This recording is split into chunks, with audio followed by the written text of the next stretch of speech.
রোজকার রান্নার থেকে আজকের রেসিপি ডিম মাখানি। আজ বানাবো ডিম মাখানি।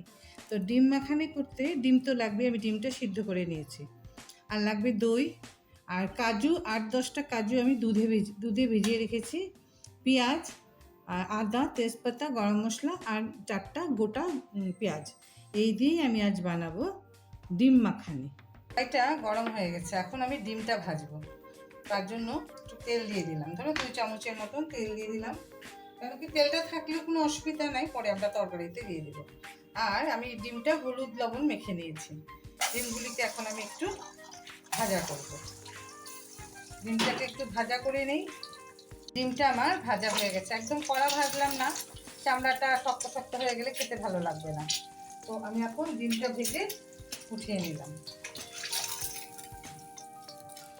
আর তেল দিব না, যা তেল আছে ওই তেলেই আমার তরকারিটা রান্না হয়ে যাবে। এখন আমি তাতে দিয়ে দিব তেজপাতা ফোড়ন। এই যে 3টা তেজপাতা ফোড়নে দিয়ে দিলাম। আর দিয়ে দিই যে গোটা পেঁয়াজ নিয়েছিলাম, 4টা গোটা পেঁয়াজ।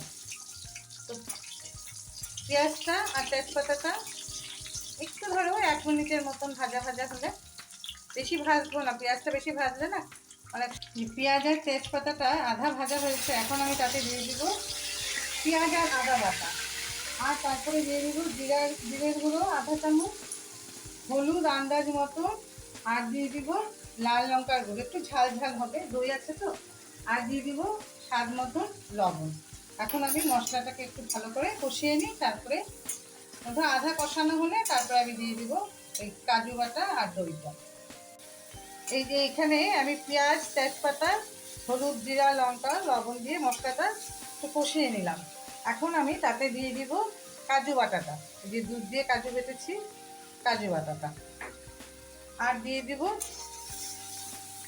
দিব দইটা, এই যে দইটা একটু ফেটিয়ে নিয়েছি, দইটা দিয়ে এটাকে আমি খুব ভালো করে সাঁতলে নিই।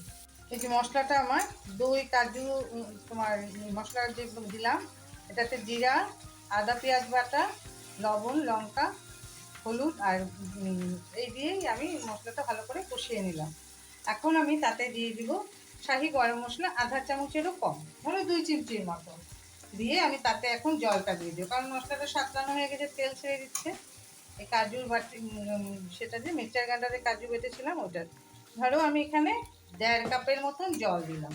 আর এখানে সিদ্ধ হওয়ার সেরকম কিছু নেই, আর গোটা গোটা পেঁয়াজগুলি সাঁতলানোতেই অনেকটা সিদ্ধ হয়ে গেছে। এটা ভালো করে ফুটুক, তারপরে আমি ডিমগুলি দিয়ে দিই। এই যে ঝোলটা আমার 3-4 মিনিট মতন ফুটেছে, এখন আমি তাতে ডিমগুলি দিয়ে দেবো। ডিম ভাজা করে রেখেছিলাম, তো ডিমগুলি দিয়ে দিই। ডিমটা দিয়ে আর বেশি ফুটাতে লাগবে না, ডিমটা দিয়ে দিলাম। দিয়ে অল্প কসুরি মেথি হাতে ঘষে দিয়ে দিচ্ছি। এটা মানে অপশনাল, কেউ দিলেও হয়, না দিলেও হয়। তো আমি ধরো গন্ধটা ভালো হবে তাই দিলাম। এটা রুটি বলো, ভাত পোলাও বলো, এত ভালো লাগে না খেতে, বেশি নান, রুটি এসবের সাথে বেশি ভালো লাগে। তো এই আমার হয়ে গেল ডিম মাখানি। এখন আমি গ্যাসটা অফ করে দিব।